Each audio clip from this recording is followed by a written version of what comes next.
That's good enough. This is pretty good. That's pretty good. I can work with that. All right. So, Rebecca, Hello. can you introduce yourself a little bit? Hello, I'm Rebecca. That's perfect. Exactly what I asked for. Yeah. I'm not that interesting. So, Who are you and why are you here? Who am I? Yeah. I just said who I am. No, I know. But you didn't say why you're here. Why are you here? Brian kidnapped me, and that's why I'm here. That's kind of hot. That's the official record, Brian. that is the official record on our podcast. I am a kidnapper. That will never be taken out of context. That's a good clip. So that's a good clip. So Very shareable. so why did you come here today? You don't want to be a kidnapper? Is that what I'm hearing? Please. Okay. You know what? From what I'm getting from this is your fault. Why did you bring her here? Yeah. No. My fault. I got a random DM asking to model. Oh. Yeah. Have you That is also my fault. have you done much of this before? I've modeled for a friend. She wanted to take some pictures, and she asked me. So I guess I could. When you asked me, yeah, I had done it before, but not like more than just one in the like me and the photographer. Right. So, but yeah. So more of a hobby at this point? Yeah. Is it something you're hoping to kind of turn into more than a hobby, or do you just kind of hope to keep it as like a casual thing that you just enjoy and develop I at your own hope, pace? because with anything that you turn into an occupation that you started out as fun has a tendency to become a more stressed, influenced part of life. Yeah. I'd rather it be fun than questioning whether I'm good at it or not every waking moment. When did you notice that you had an interest in this type of stuff? I was more interested in photography. I was more on the opposite Yeah. part of the camera. Nobody'd ever take photos of you, right? Yeah. Yeah, I get that. So,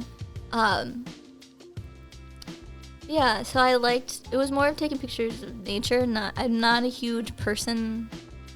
I could care less. Yeah. I just got to say real quick, I sense a little resentment in your voice there. Oh, did you catch that?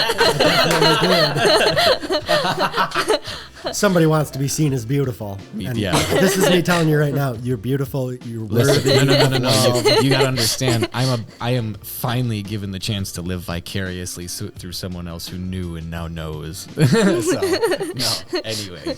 I'm just not good at taking pictures of people.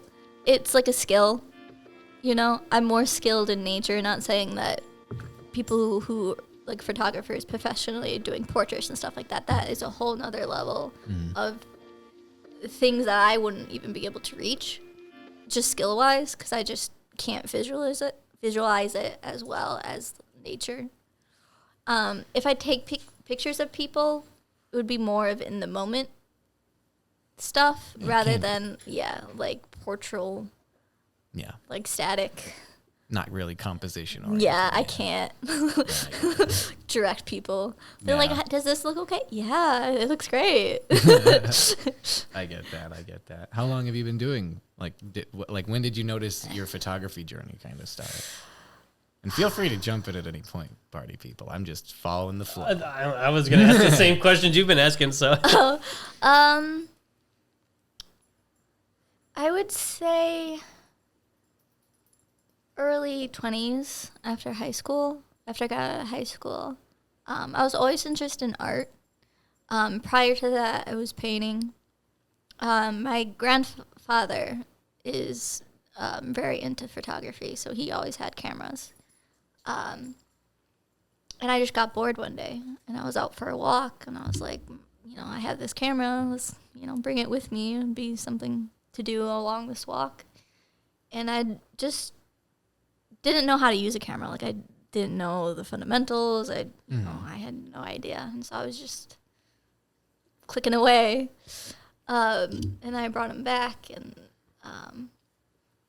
my family members were like, did you take these? And I was like, oh, yeah. I'm like, yeah. And they're like, these are really good. Like, how can you do this? Like, how did you see this? Like, I was like, You just did, right? yeah. Like, I just took a picture of what I was seeing. Like I didn't understand the concept of other people not seeing what I was seeing when I was younger. Like I just assumed everyone could take pictures or could draw or could paint or could do the things that I was doing.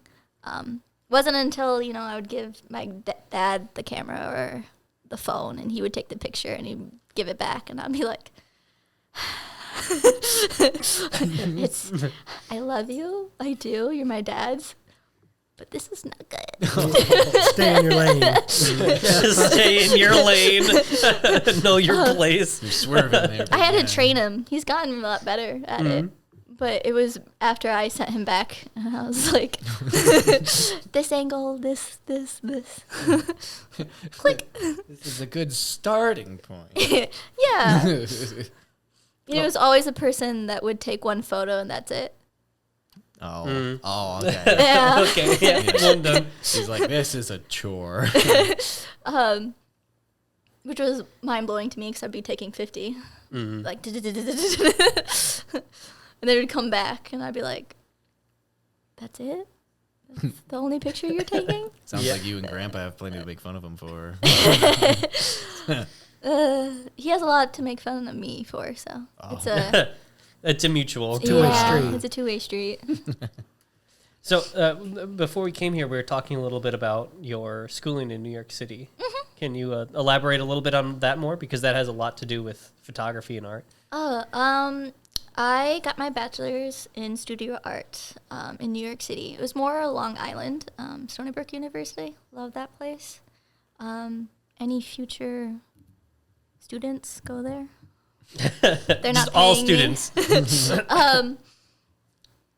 I, for a while, art, I'm the only art person in my family besides my grandpa. It's more of a hobby for him. They never viewed art as an occupational endeavor. So from 18, that's what I wanted to do. That's what I wanted to go to school for. Didn't get a lot of support for that. So I did not start in the arts just because I wanted, family members off my back a little.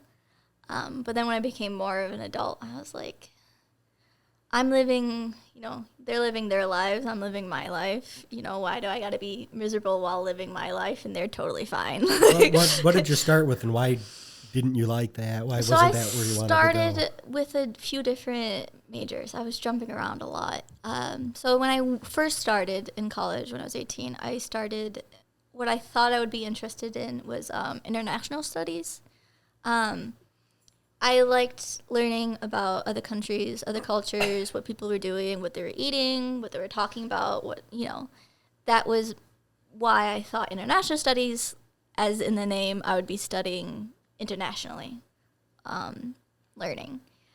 The intro to that major, have those classes to intro to that, to kind of feel what it was like, was just basically how the United States was playing internationally. And I was like, I mean, that's important, but it's kind of like there's the other side of it where it's like, maybe I want to see how other countries look at the U.S. Yeah. Why don't I get that perspective in this course as well? And she said from the get-go that, what we're learning is just like the cusp of everything, this entire major. And it was just the U.S. And I was like,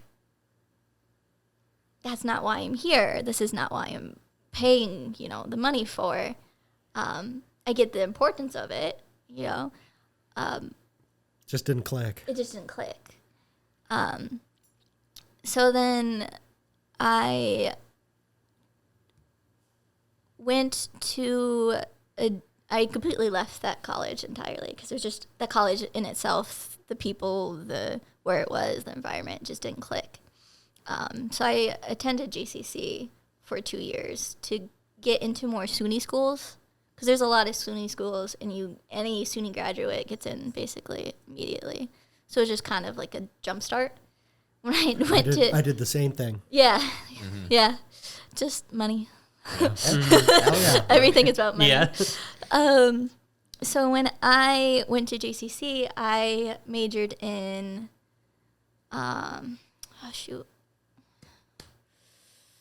can't think of it was like social workers. Like, what's the major for that? Probably what you did, Steve. Probably psychology, sociology, Yeah. something like that. Yeah. I know for a while they didn't have actually a psych or a soc degree, so it was just an associate's in social sciences. That's what I graduated with. I don't know if it was like humane studies or... Humanities? Oh, Hum- yeah, humanities. maybe. It's basically your liberal arts with a new name. So I was taking psychology, learning about, how family structures work, how the brain works. It and doesn't. It doesn't. It No. doesn't. At least not very well. And so I did that at GCC. Then I found out towards the end of GCC that that major wasn't a fit for me because I did a bit of like experience, like I kind of went out into what that like field would be like. So I was interacting with what I would be doing occupational wise. And I am a very empathetic person. I internalize a lot of people's problems. And work-wise, I have to be not that for them so that they get the best help that they can get. If I can't...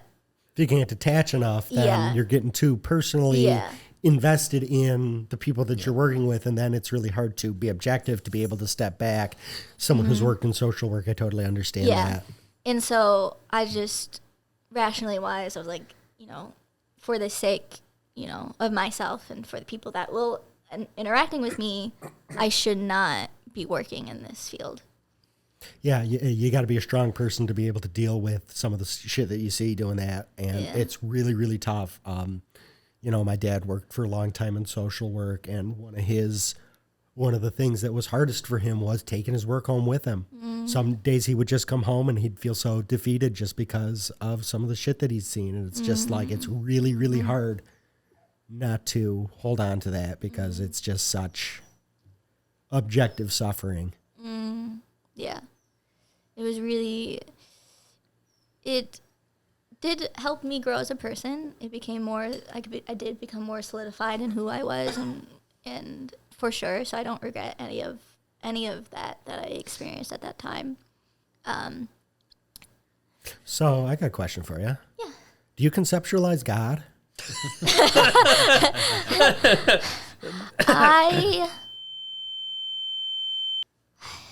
I don't have a belief. I don't disagree with people that do. I don't have a concept of a God. I can say that, whatever gods there are is what exists for that person, and they fully exist for that person.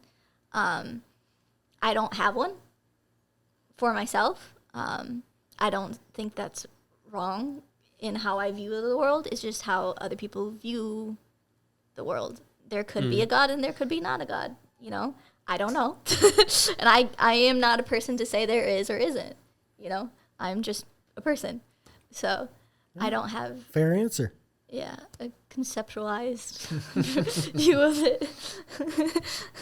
So what prompted that, Steve? I don't know. I just think it's an interesting question because one of the things that I enjoy about talking to people is kind of seeing how they view that, because everybody has a different view of, God, life, the universe, all that shit. And I think it's interesting to hear other perspectives about it because it helps you understand that, we're all living life and we're all experiencing it in a different way, and we all can choose to believe and find meaning in that however we choose, whether that's through God or through self-empowerment or through the work that we do or through the people that we know.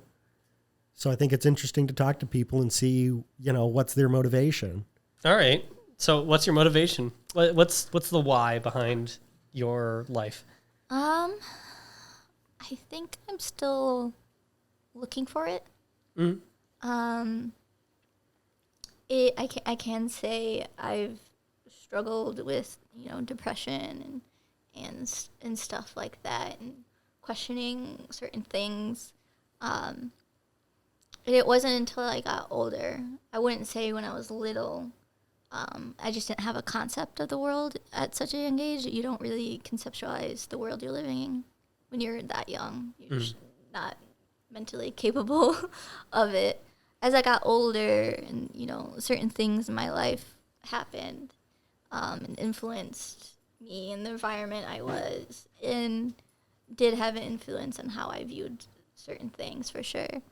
I think right now is just eating, sleeping, and being happy. I think that's my why right now. I think a big why right now is career-based. I really want to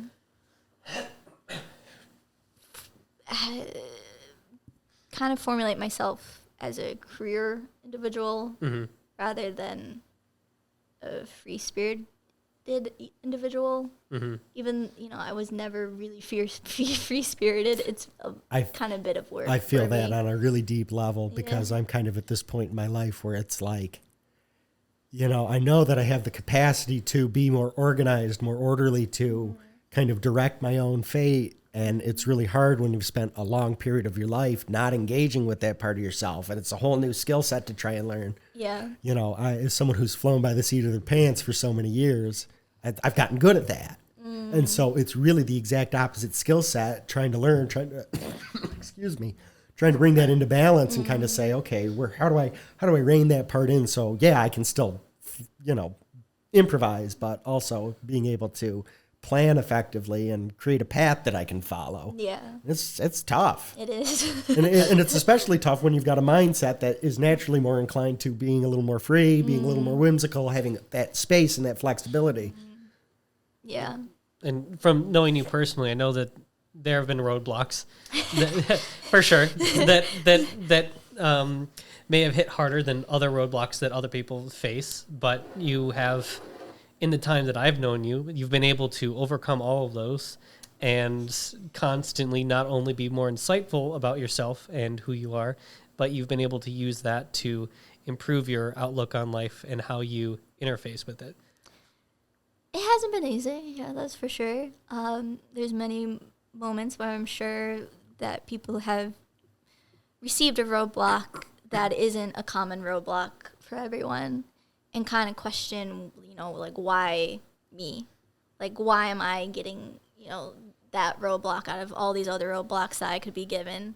This seems a little stacked against me, And I can't say that I was strong immediately or all the time or graciously accepted that roadblock. I didn't. I'll be the first to admit it. I was furious. I throw fucking tantrums. I was angry. I was resentful, even at the world for that matter. People that didn't have anything to do with it. I was angry. I think in that moment, at that time, was necessary to feel that, so that I could realize that was more so angry at the moment and not necessarily the world. It was just that moment in time where I was just like, this fucking sucks. Yeah. I've never gotten over Harambe's death either. No, that was very traumatizing. I make the joke only because I'm not gonna sit here and be like, tell us your secrets. But holy cow, it feels like we're trying to talk about a subject by dancing around it. If we want to trauma share, let's trauma share. No, I was start. I was moving us towards anxiety because that's what we were talking about before we actually started off, and I think the conversation was naturally leading into that, and I also wanted to shout out to just serendipity in general and the crazy chaos of life, because when Beck and I first started talking after high school, because we weren't super close in high school, we just kind of knew each other. What was it? You walked past like a wing, like I was eating wings with the boys, and I saw Becca walking across. I'm like, is that Becca? Becca, come join us for wings. And I don't know. Was I drinking that day? I would hope potentially. I mean, you joined us for drinks for a little bit, but it was. I think the reason that I was I have so the anxiety he's talking about was I was diagnosed with social anxiety disorder when I was 15. So social interaction, I've trained myself. This has trained me. You're practicing on us right now. When I was 15 or in high school, you wouldn't get a peep out of me at all. So when you met me, I think I was a little like A recluse. No, what he was talking about when I was totally just like complete strangers I never met. Yeah, I'll sit with you. I was not fully using 100% of my brain. Yeah, it's not completely sober. Yeah. Your mortal form may have been there, but you were not. No. But it was great. It was good. I was happy that I did sit down and have those wings in that moment, even though maybe, mortal me that you described wasn't 100% driving the bus. But it was great to see him for sure, yeah. Yeah, I found that, I kind of have to force myself to say yes to things, even if I kind of don't want to do it. It's like if I feel good enough to do it, I try and make myself say yes because, I'm a socially anxious person too. I want to avoid those kind of situations. And I often find that when I push myself to go and do it, I feel a little bit better. Even if it's uncomfortable, it's like, okay, at least I went and did it. Yeah, no, some of the best memories a lot of times was the moment where I just had to jump into it. Because other people who, don't have that, kind of block in their brain, they don't even think about it. Yeah, they can just wee, I have to be like, it's going to be fine. You're going to be fine. What's the worst could happen? And then my brain lists a bunch of things that could possibly not happen. Yep. And then I'm like, that's not possible. I know what you're trying to do. It's totally possible. Yeah, I definitely feel that there. As someone who deals with a lot of social anxiety myself, why are you looking at me?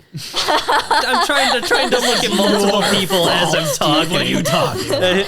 It's exactly your fault. I don't blame you. As someone who deals with a lot of that, I also have trained myself to say yes to things, and that's one of my new boundary discoveries. And it's really hard for me to look at Noah and still talking to him like, it's Easy one of my yeah, it's one of those new boundary things that I'm really trying to teach myself is how not to say yes to everything, because I've definitely gotten myself to saying yes to things now.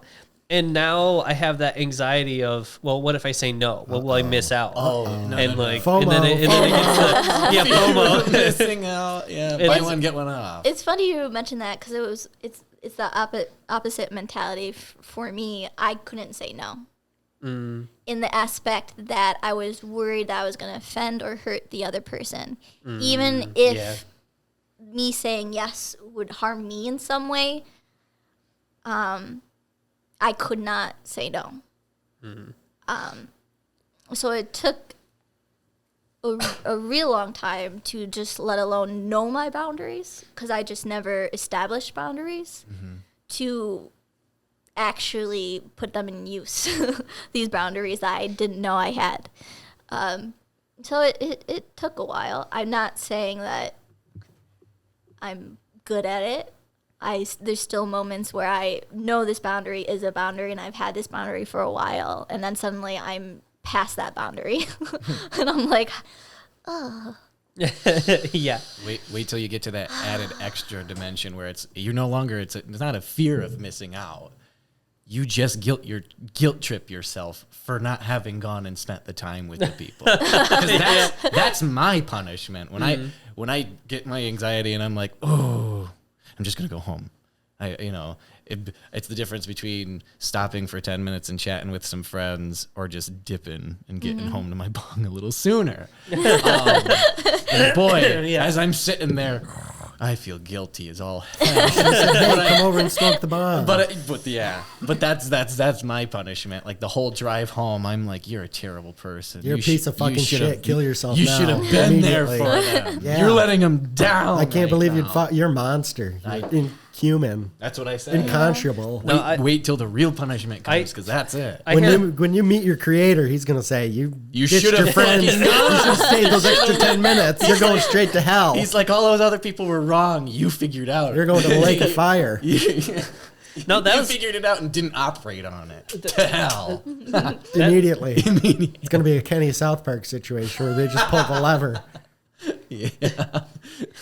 that was certainly one of the lower points that I've hit in my life. Going to hell? When I experienced that. Well, no, I've gone there a couple times. Practically have a vacation house down there at this point. You got a timeshare. Yeah, timeshare. Yeah, they coaxed me into it. No, I went with some friends to. I think we were going over to Jamestown, and the night prior we had just gone to a live music festival over in Buffalo.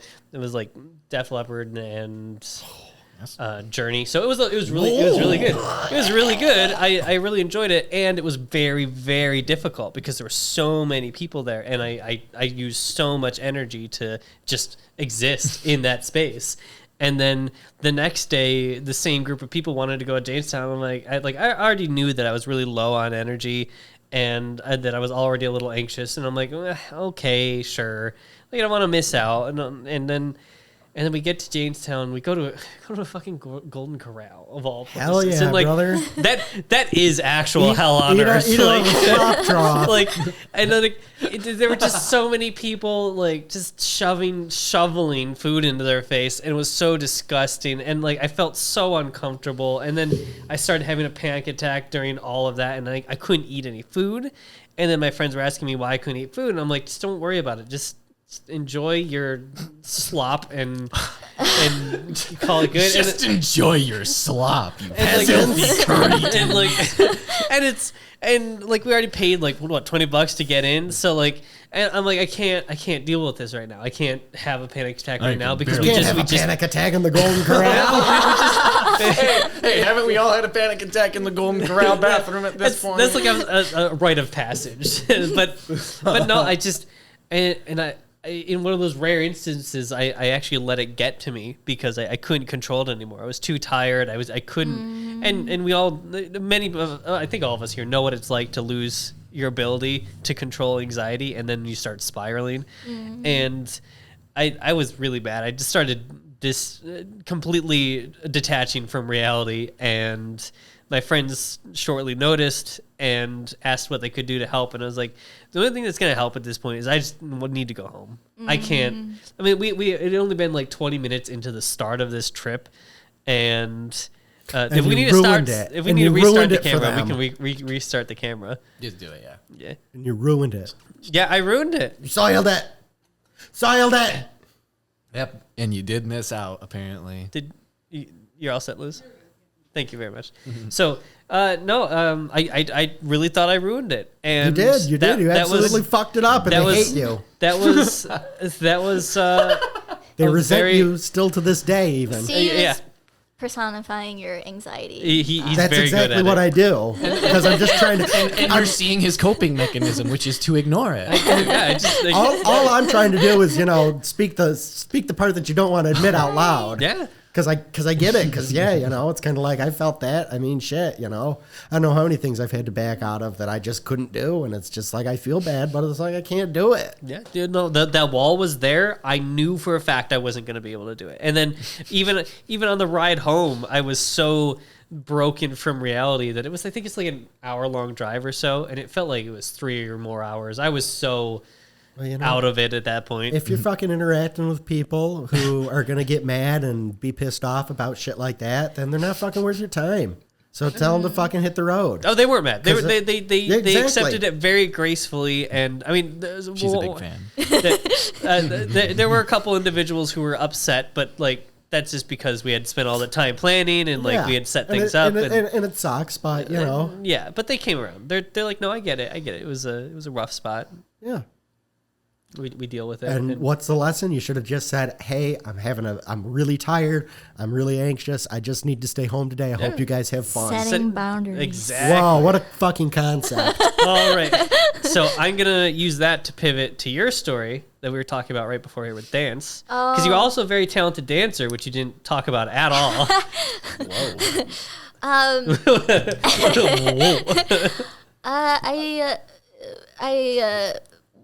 So the dancing he's talking about is Irish dancing. Oh, that's fucking cool. Yeah, I actually was interested. Was interested in it actually when I was 4 years old. I don't know if you remember Riverdance, the movie in the 90s. Yeah.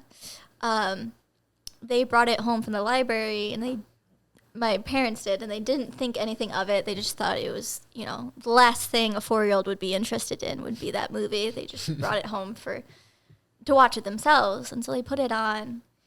And I remember my 4-year-old brain doing, I want to do that. I want to do that. I want to do that.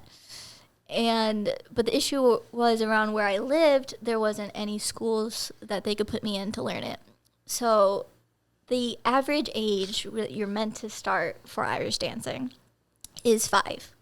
I didn't start until I was 9. So I was actually, realistically wise, when I joined late. So they didn't. When I joined Irish dancing, I joined a just local one around here in Olean. It wasn't at a competitive level. It was just kids doing it for fun. I picked it up immediately. So much so that the teacher there came to my parents, was like, you need to take her to a professional school. You need to take her to a school that competes. She has the talent for it. You watched that movie so many times, it was burned into your brain. And I remember my parents telling me that, because the school was out in Buffalo, I didn't want to do it. I didn't want to go out there. I didn't want to go there. I just wanted to stay here and dance. So I was forced by my parents to go to class. And luckily I did. From 9 to about 15 or 16. Mildred. Hi, yeah. I had started from beginner and got all the way. There's about 7 to 8 different levels. I got to the last level. You got your black belt. Basically. You got a black belt in Irish step dancing. So I advanced the fastest because other girls that I was competing with started when they were 5. So I got to where they were in basically half the time, but I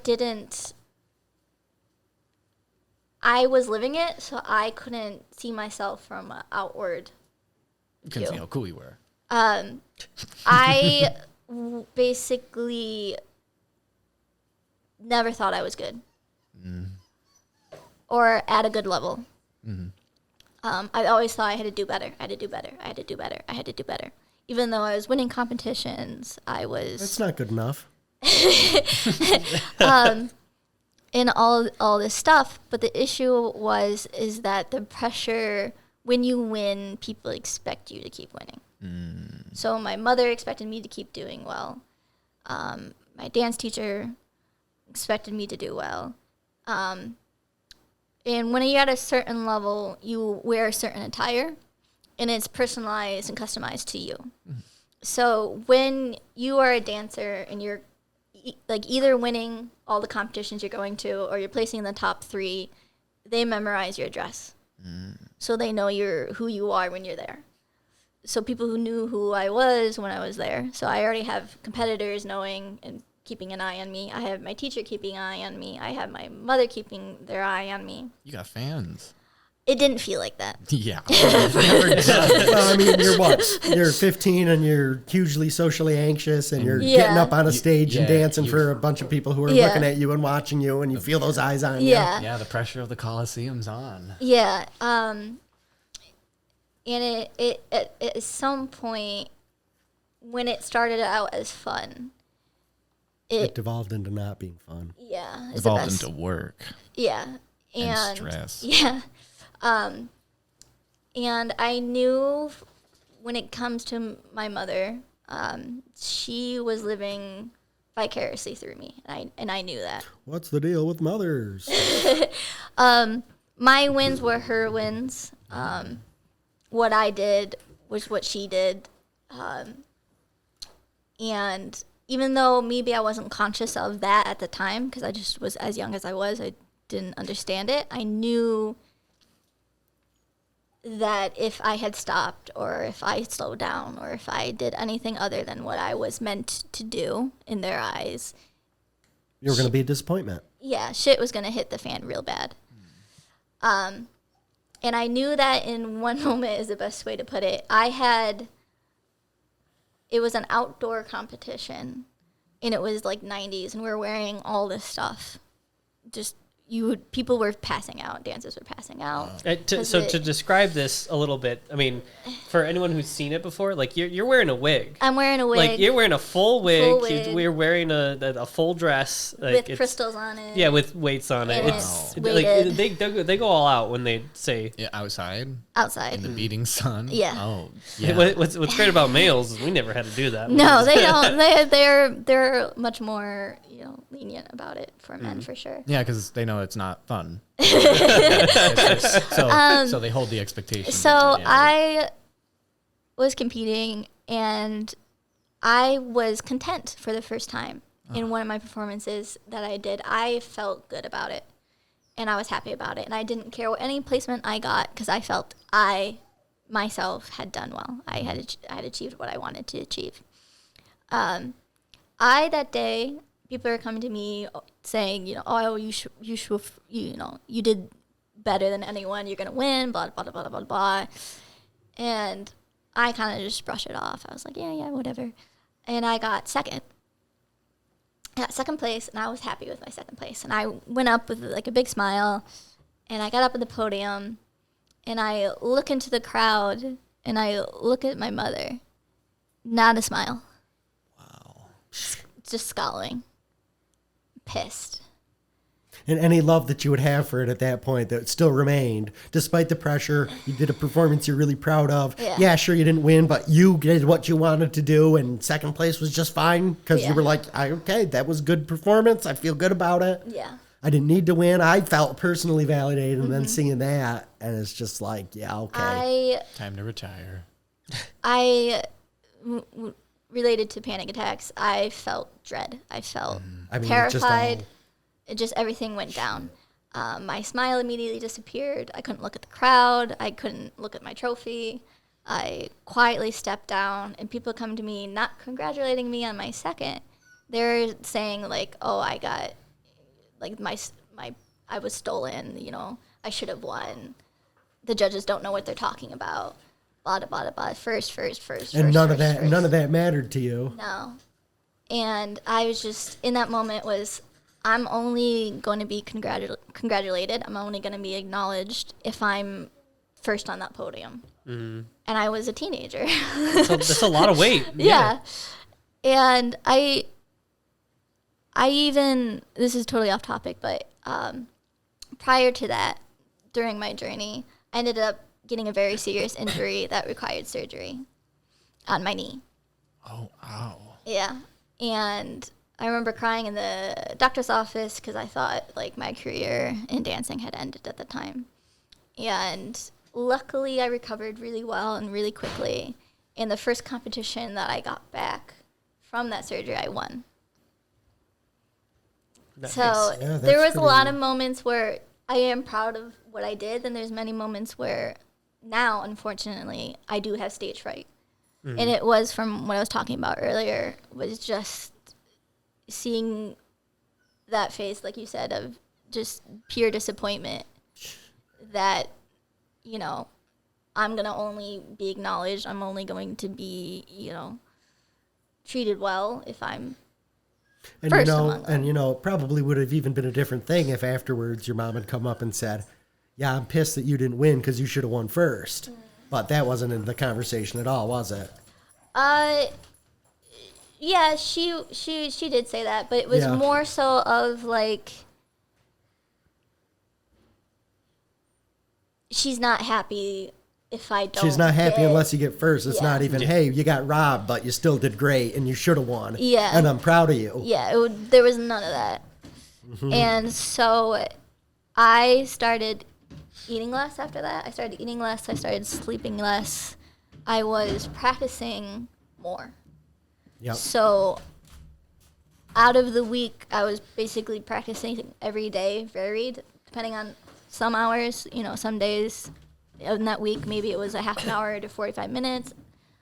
In that same week, I could be practicing 3 or more. There was one day where I was practicing for 12 hours. Yep.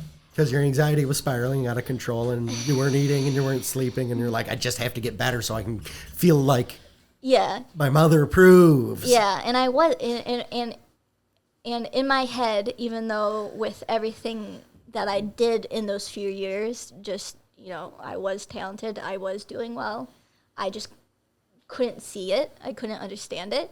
And so even where I was at, even what I achieved at that time prior to quitting, I felt like I wasn't getting any better. Mm-hmm. I felt like I was... Because even though everybody else is telling you, you're great, you're amazing, even though you're getting all these wins and you haven't been doing it as long and you're at an amazing level and you've had surgery that you've recovered from and are still able to compete at that level, you can't see any of that because all the anxiety focuses on, well, I'm just not good enough. The people who I'm doing this for, beyond myself, are looking at me disapprovingly. Yeah. And so I just kept pushing and pushing and pushing until I got to a breaking point. And I will say that luckily I didn't push myself past that breaking point because if I did, it really would have driven me into the ground. I don't know how I would have recovered from it.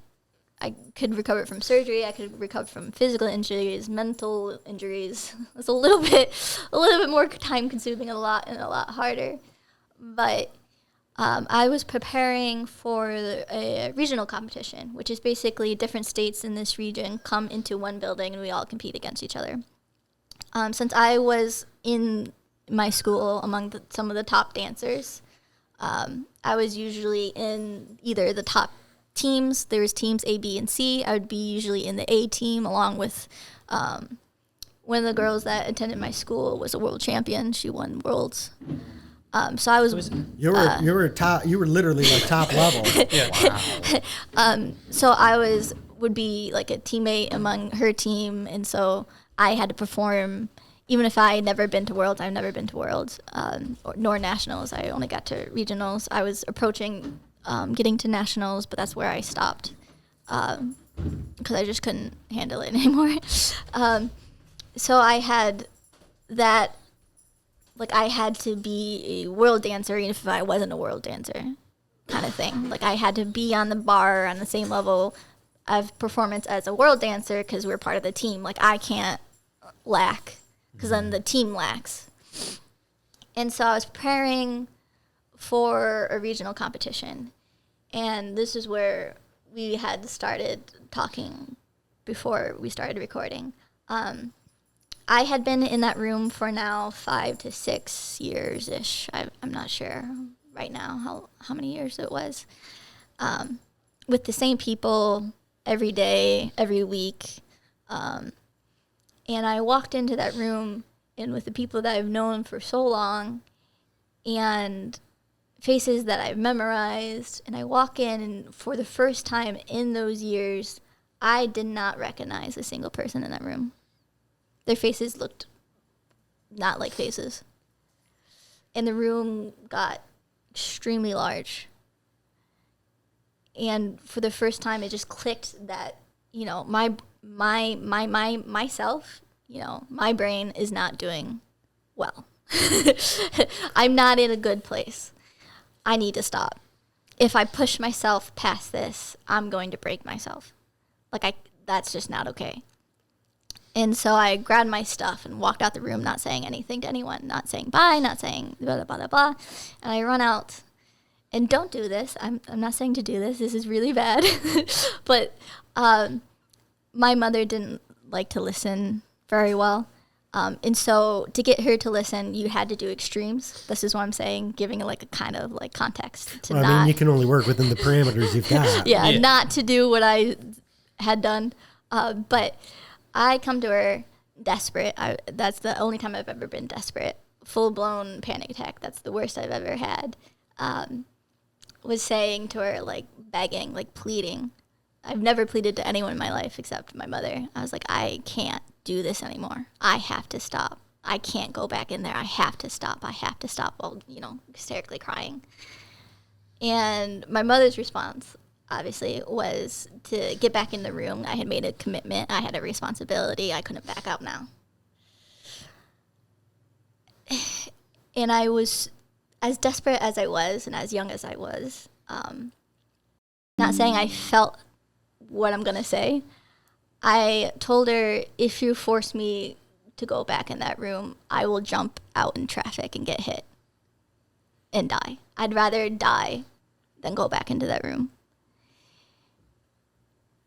And I just said that in the moment because I just needed an extreme, because I knew only an extreme would get her to listen. Yeah. And that's how I ended up getting diagnosed with social anxiety disorder, because my mother's response to that was that there was something wrong with me and I needed to get checked out. But in that moment, I was just knew I wasn't being listened to, so I just said the thing that I could see. There was cars passing, so I was like, if I say this, if I say extreme. Well, moderation isn't going to get you anywhere. Saying, well, I just had a panic attack and I couldn't see anybody's face and the room got really big. She'd say, get the fuck back in there because you got a commitment. Yeah. And for those who experience panic attacks that are that bad, there's a bit of truth to that, because you want it to stop. I did, yeah. My first panic attack was different, but I totally identify with it because it was like the same thing where all of a sudden everything just stops and it's like, I can't fucking do this. Yeah. So I did end up quitting dance, and when I quit, I had, all my dance friends, even my teacher, all of them, I was the last person they expected to ever walk away from it. So a lot of people are coming to me saying that I was going to come back. I couldn't stay away from it from too long. And the reason that they all said it was because I never... Well, you had been masking the whole time. Yeah. I never said boo. I was there all the time, every week. I went to Buffalo 3 times out of the week, and I would practice for hours. When regional started, I would practice for 12 hours straight. We had a training exercise where we had to build our stamina, and the only way that we build our stamina is pushing past our breaking point. So, we would have to dance for 3 minutes straight, that long, no breaks. We'd do a bar break and jump right back into that 3-minute dance again, and just constant, over constant, and over constant, and over constant, again. constant, constant. Sounds like fucking torture. For people who didn't enjoy it, yeah, real quick. I enjoyed it. In the beginning, I was proud of myself. I enjoyed doing it. I was happy doing it. And then when I was content with where I was and who I was, and as young as I was, and any child wants to make their parents proud, be the first, to say it. I got lost in translation, is the best way to put it. I walked away from it. The only sad part is, that I developed stage fright in the end. So as much as I do miss it, there's times where I do miss it. I can't. I've done it once. I performed for some kids at a camp once. It was like a talent show. They found out I did Irish dancing, and they really wanted me to perform, and I did. And I left. I performed, and then I walked out. And everyone, was like, saying how cool and blah, blah, blah, blah. And I excused myself. This is going to be another sad moment. But I had gone to a spot where the kids couldn't see, the coworkers couldn't see, and just cried. My hands were trembling. All that trauma comes back in an instant. instant. Washes And I felt just really sad because there was a moment where people described me as, when they saw me dancing, as floating on clouds. And I can't get that back anymore. And, it's hard sometimes because that was a big part of who I was, and someone else kind of hijacked it and took that away from me. And it is what it is. I've learned from it. I've grown from it. But do you only know people who do this competitively, or do you know anyone else who's into it, who you can just like, hey, let's fuck around instead of, because it sounds like your exposure to it comes from a place of like personal love. Mm-hmm. And it's kind of been corrupted by this influence of you have to be the best, you have to be perfect. By this institution, quite frankly. Yeah. Well, yeah, and so for you, it seems like, there could be a lot of joy to find back in this, but, maybe it's about finding a way to connect with it in a way that's meaningful to you and everybody else be damned. To make it yours again. Yeah. It's hard because... Absolutely. I'm not saying I don't want to... It sounds like PTSD in a big way. Yeah. It was very traumatic. There was the thing about my knee surgery that I left this out. I performed on it. Oh my God. And that's the one you won? No. So it was when I was talking about the regional competition, I went to that regional competition and I was part of the A teams with the world champion. I got injured halfway through training for that.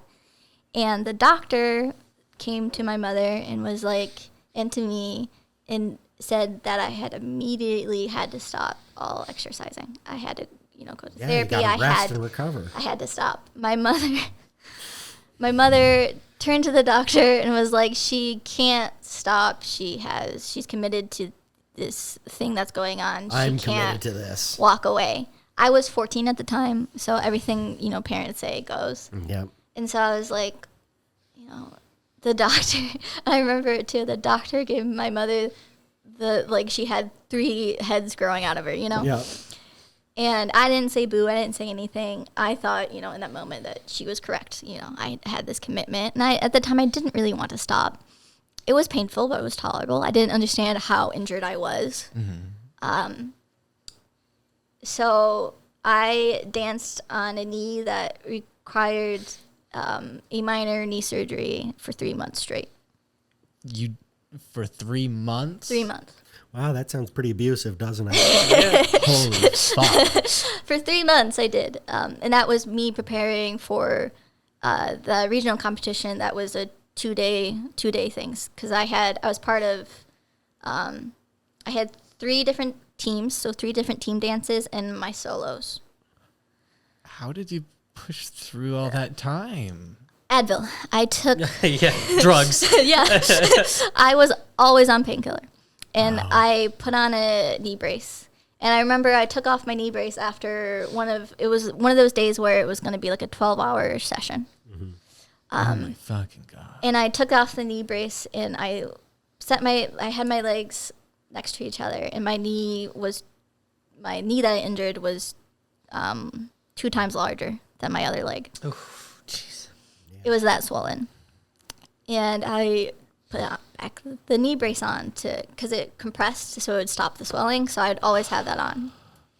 And I was pushing and pushing, and it seemed to be holding up fine. And I was like, I just gotta, get there and then I can rest. I just gotta get there and then I can rest. I didn't understand how far I was into, injuring myself. I mean, you're 14. You don't have a great concept of that. Yeah. And obviously, the person who's supposed to be watching out for you and making appropriate medical decisions doesn't know fucking shit. Yeah. So I got to regionals. My knee, as bad as it sounds, was holding up. That's how I described it. Hey, duct tape, myself. baby, goes a long way. It was holding up. I kept saying, oh, my knee's holding up. It's holding up. It's holding up. Wow. Yeah. Like a fucking beater trying to make it to inspection day.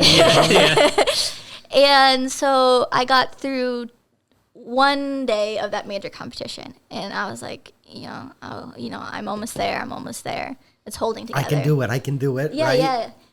And I was practicing so it was Saturday and Sunday. I got through 2 teams and that I competed in. And then I had a team dance and my solo dance. the following day, and I was practicing in front of my teachers, and at that point they knew that I was injured. Like I wasn't hiding that, blah, blah, blah, but the teachers didn't stop me either. They did, but Well, they, I mean, you got a commitment. God forbid a 14-year-old's got an advocate somewhere. but they didn't know because my mother didn't tell them How bad it was. how bad it was. She's just got. She just kind of hurt her knee a little bit. Yeah, it's just sore. It's it was more of strained. like a sore muscle or strain. That was like the Yeah. extent You didn't need of surgery or anything. of my injury. So Sunday came around, and I remember I was just going through like my solo dances that I was meant to perform the following day after finishing competing that day. I had to practice for the next day competition, and so I was practicing in front of him, and I was dancing, and I hear a snap.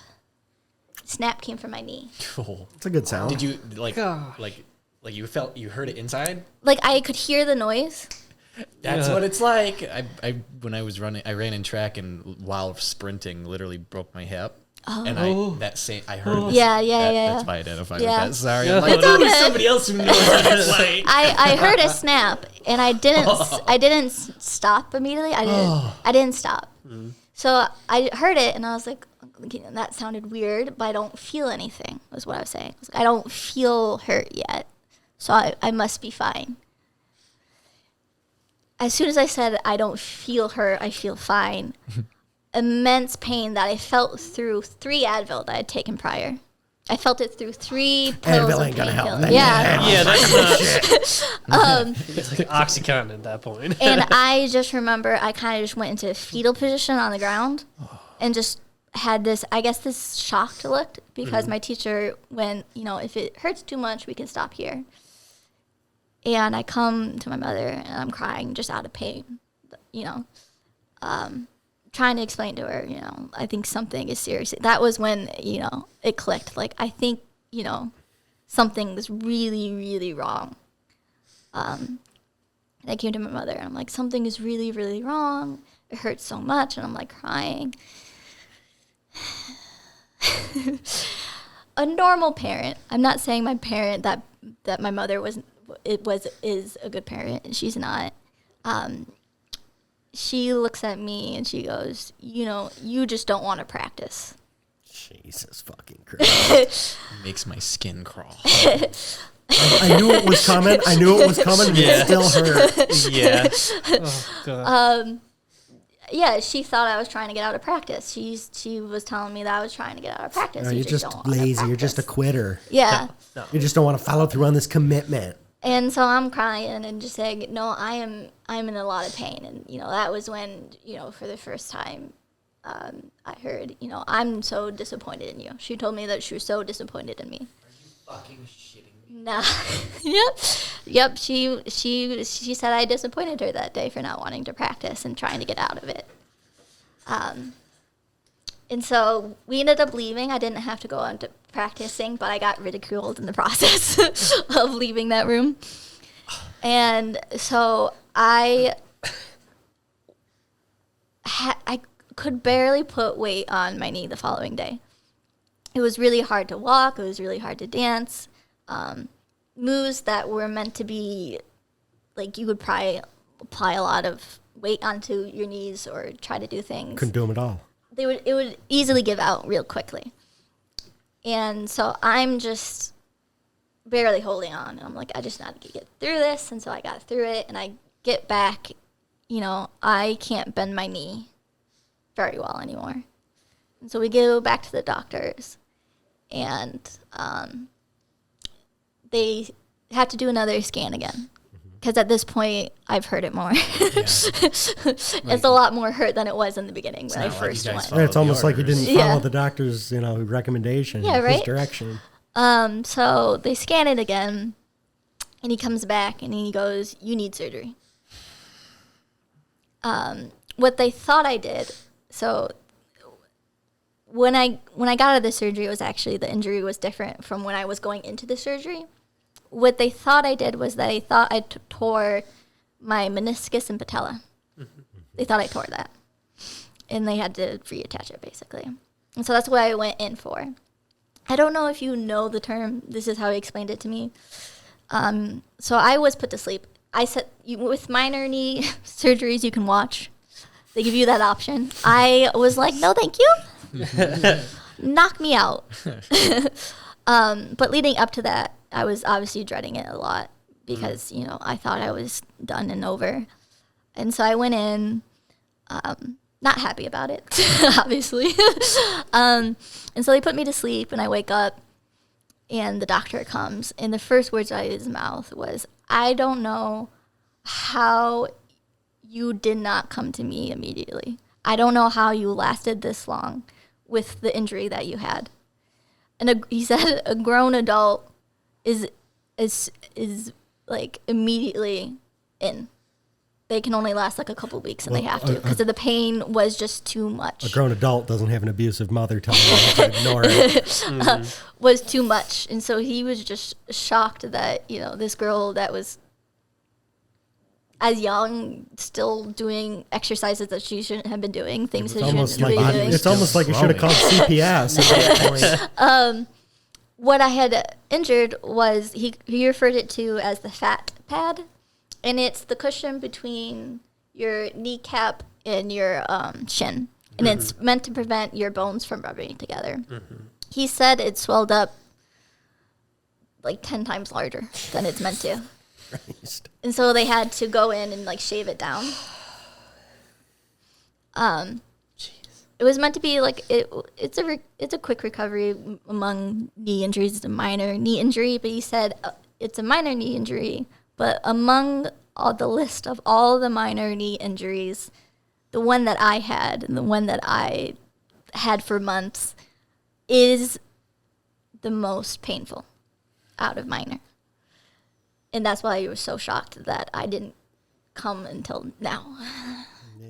And I was just like, oh, okay, so I was injured. So I was right the whole time. Wow. Very injured. It's like I can trust my own faculties.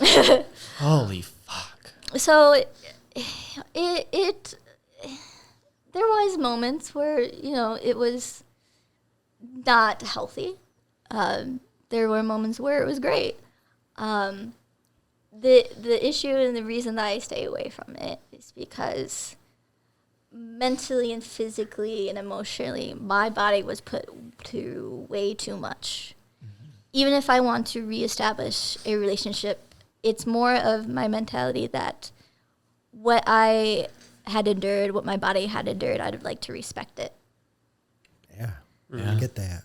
So that's why I'm not going back to it, because it sacrificed far too much for me to try to reestablish a relationship with it. It's kind of like a party. It's too traumatic. Yeah, it's too much. We parted for a reason. It was a friend for a long time.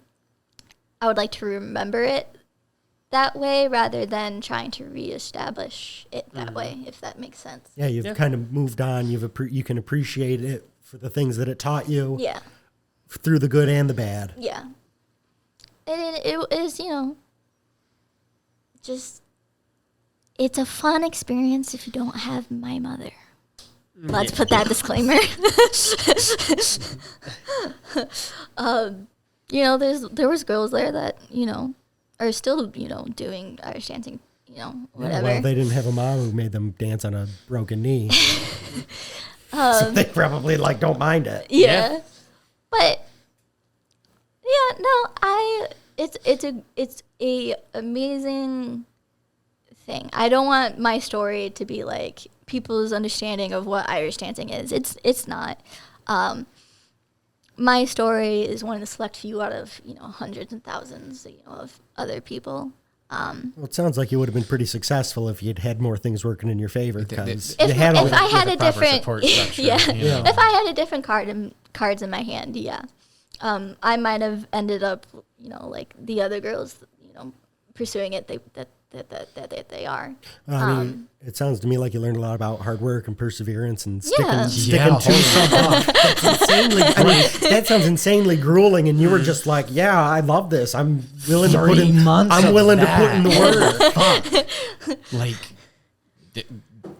talk about I'm like, oh yeah, I broke my hip and walked off. I have a high pain tolerance. And she's like, try 3 months. Yeah, fucking right. Try that. Try it next time. Don't try that is what I'm saying and emphasizing.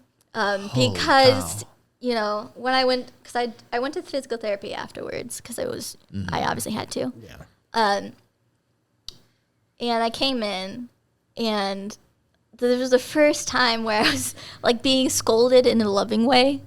It was the best way to put it. I come in and then they're like, how old are you? And I'm like, 14. They're like, with this injury, you're 14.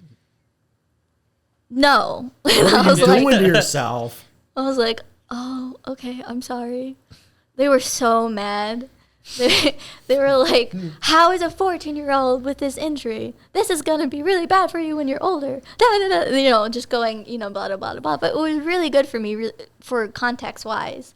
Because even when you're young, you don't really understand the limits of your body until you meet a limit of your body. So you and meet then, them, yeah. and then you're like, that probably wasn't a good idea. But, you know, when I went to the physical therapist, it was a very healthy group of adults really talking to me, and, you know, I'm starting to understand things, you know, things a little bit better. My teachers, after when I came back from surgery, realizing, because they didn't know how bad it was, and so they find out, you know, I'm getting surgery, I, you know, have an injury, I have a injury. They just think it's, you know, like I said, a minor thing. Just ice it, you'll be fine. Yeah. And so they're absolutely mortified when I'm coming back, and, you know, And they're like, realize what it actually was. Yeah. And they're like, oh my God, I can't believe we kept moving. Yeah. Kept pushing you. All those winces over 3 months make fucking sense. and so they were absolutely mortified, and, you know, telling me to be extra careful, and like, you know, careful to the point where, like, should you be walking? You should be sitting. You know, they were going super ham. We don't have liability insurance. Yeah, don't sue us, please. So when I went, yeah, it was rough, for sure, I can say. Sounds like it should have been super easy, and you should have had no problem with it. And you're just trying to get out of your commitment. It's like so crushing, because you start the story with like this little girl who falls in love with dancing from a VCR tape, and then it ends up being Soul crushing. Like dance moms, honestly. Yeah, no, I could say that I was one. I was one of the girls that... You could have been on Dance Moms. If it had been the right time. Wrong era. I'm glad that you've at least been able to find a way to continue to carry your passion and drive forward into other subjects at least. Yeah. It was scary at first because it was just all consuming. Yeah. Right. So lots of free time. A lot of free time, and that was part of the reason why I wanted to quit too. Was I was around 16 by then, and I was like, other kids have done sleepovers. I have no life. Yeah. Other kids go to parties. What have I been doing? I've been in a practice room all this time. The only birthday parties that I really have had was my birthday, and those last for a few hours. And you know, I wasn't ever really a kid. I wasn't ever really able to. You had a job. Yeah. So I ended up quitting. This is the last thing I will say about my mother. But when I did quit, obviously that did not go over well. So I quit, and I was like just kind of waiting for things to kind of go downhill. Like, you know, like waiting for the storm to roll in. Yeah. And it did. It definitely did. So I quit, and my mother kind of just goes off the deep end, basically, is the best way to explain it. Well, she couldn't win any competitions anymore. Yeah. She came to me one day, and we hadn't talked much about me quitting up to that point. And because I was always avoiding the topic, because I knew whatever I would hear was obviously not going to be good. She was going to justify her actions no matter what you said. No, it was a lot worse. It was a lot worse. And I hope you're mentally prepared for this, because it's. You think that's what I just explained is soul crushing? You've seen the gaping maw this whole time. Get ready to watch it hit the table. So she comes to me, and out of the blue, she goes, "I have no life because of you." Wow, what a sad fucking rancid fucking bitch. Holy shit. Fucking cunt. Holy shit. Wait, okay, so before we continue talking such wonderful things about your mother, at least us. Who's a fucking bitch as far as I'm concerned. Are you still in comms, and is this something? Yeah, you I was gonna throw that out there. No. We Yeah. have no relationship. She blocked on everything. Good shit. So I hope you're glad that you burnt this bridge with such a hardworking person. You stupid fucking ingrate. You had every opportunity, and this is how you chose to You had use it. every opportunity to raise a wonderful child who was incredibly talented, and instead you fucking crushed her. And that's not right. Yeah, Holy shit. I was sitting on a radiator in my house, and she comes. It was in the kitchen. She comes into the kitchen. She just stares at me, and I have no idea what she wants. And that was at first words out of their mouth. She was, I have no life because of you. I had to give up everything I enjoyed so you could pursue what you wanted to pursue. That's what you get when you're a fucking parent. And It's not just about me anymore? What? yeah, What? There's another life? That I'm responsible for? No. You mean a breathing, eating accessory. Yes. yeah, that was That I can what- make do tricks and dance. Yeah, and Oh, that was the first. That was the first time that I pulled back from that. That I Yeah. rebelled against it, and Good for you. obviously, now knowing what I know now, older, that was going to be the reaction that she was going to There couldn't have. be anything else. When I was that young, was a different story. It took me a long time to realize that I didn't ruin my mother. I didn't make her unhappy. She was doing it to herself just fine, and using you as a convenient excuse. Yeah, it took me quite a bit to come to the terms that I was a wanted child, because for a while, obviously, how else a child is supposed to take that, So there was moments, even with my dad or my grandparents, why did you have me? As soon as those words came out of my mouth in front of my dad was obviously absolutely mortified and terrified why I was having such thoughts. It wasn't until a lot later where I thought I told him. It wasn't until I was a little bit older in my 20s where I was like, oh yeah, no, mom said this, and he like, what the fuck she said? And I'm like, yeah, that happened. And he's like, no, I knew you didn't want to do it anymore. So why didn't he do anything? At that time, my father was very hands off. Now, were your parents like separated or anything? They're like that? divorced. Okay, Oh, that explains a bit then. afraid to flex. Backlash. Yeah, he was more afraid of the fights than. I don't blame him. Sounds like she was a fucking bitch. Yeah. Holy fuck. She's got great negotiating skills, clearly. Well, it's the old Rush Limbaugh tactic. You could just scream him down. I'm right, you're wrong. Your Yeah. opinion doesn't matter. Shut the fuck up. Yeah. Yeah, You fucking support the terrorists or something? Are you a terrorist? yeah. Oh, well, I can see why she had you so firmly under her thumb then. Oh, man. Fuck, how did you know? I didn't really think this was going to be the place. Well, I can tell when you talk about, like self-actualization and coming to peace with yourself and kind of, setting boundaries. That's seditious language in this country. Oh, God. Seditious language. Maybe to my mother, that's how she viewed me. Oh, wow. I don't doubt it, unfortunately. So what do you do these days for fun? Like, what do For you fun? what do you do now that you're no longer a Traumatized forced child? Irish dancer? Yeah. Now that you're a traumatized adult. Yeah. A traumatized adult. Undoing my childhood trauma is That's always a some good of my first step. hobbies. My hobby. Oh no. The other thing is obviously, since I majored in art, is obviously painting. I do enjoy using Illustrator a bit. found out that I could paint on there. So it's just like another, like, A whole new set of brushes. Yeah. Control Z. Control Z. I don't have to Do that on be, campus. you know. Canvas, not campus. Do it on campus too. yeah, you could could. literally paint on anything if you wanted to. Who's gonna stop you? The law might if they catch you. If you're a but- terrorist, you just ignore the law. Plant a bomb.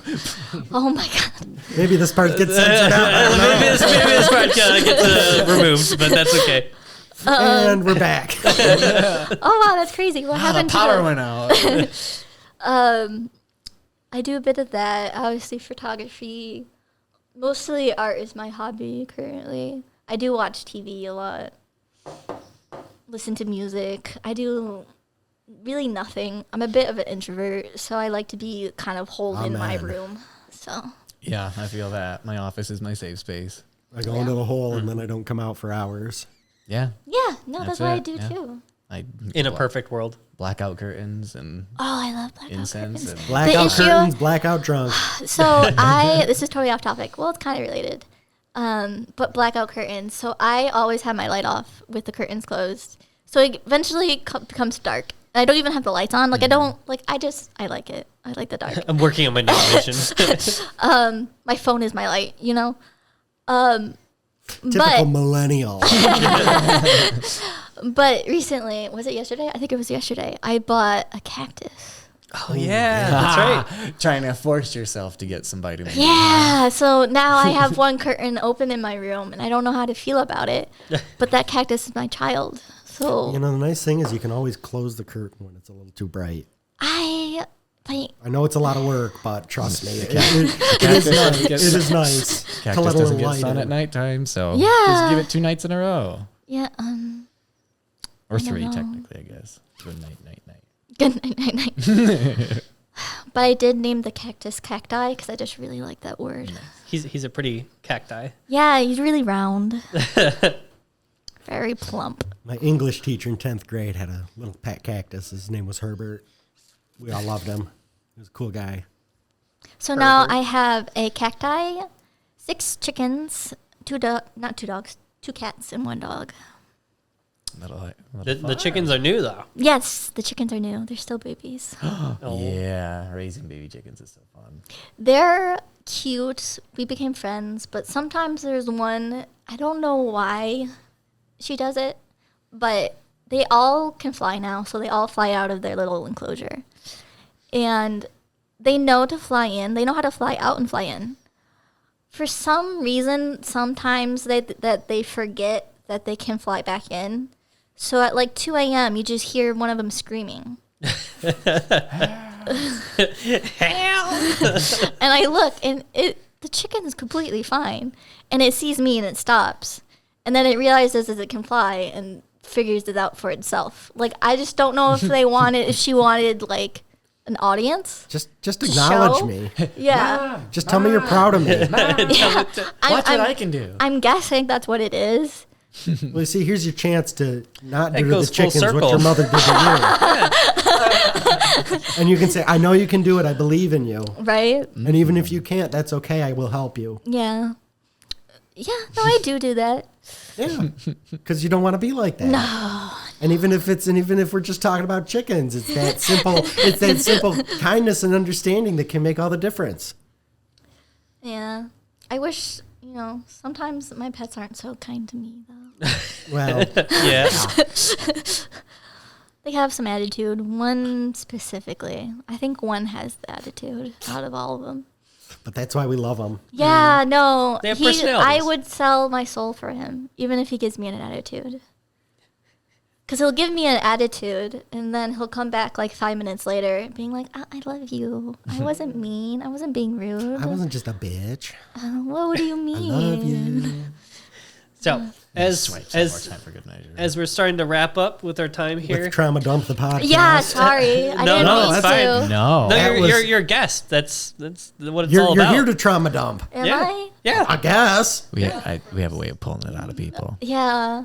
Well, I mean, just- it's hard to talk about dance without, like, I could say, dance was so fun. I competed but and it won. wasn't.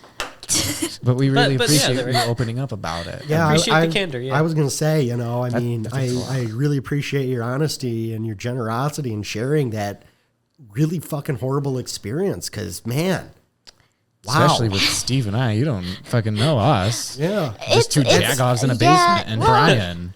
It's easier. kidnapped. And Brian, your kidnapper. Yeah, my kidnapper. It's because it's more. I guess when I think of like I don't necessarily like I understand it, like trauma dumping. I disagree with those wording because it seems like in a way that it's like a unwanted or harmful Puts it in a negative connotation. I mean, it's- Yeah, connotation. because we're actually here to listen because we want to hear that because and you're It's more of you're like giving us context. Yeah. It's not necessarily that it is But the trauma, it's the it's- context. my philosophy about things when you go through things that are considered traumatic and can be considered traumatic from the other person's point of view. When I share things like that have that topic, is more so why I'm okay with sharing with strangers or with people in general, is that say, there's a 14-year-old like me back at home going through the same things or something similar that I had gone through. It's more of me saying it so that other people know in the sense that this is not like an otherworldly experience. Like you're not floating on an island by yourself right now. And that, it was just more there's of, something you can do about it. yeah. Because when You we're can set honest and boundaries. when we really share ourselves and we don't hide away from it, we can heal from it and we can help other people Yeah. see that humanity inside of us and inside of themselves and recognize, hey, maybe I can make a different decision. Maybe I can Yeah. make a positive change. Yeah. That's more of why I say the things that I say. That's about it. So, as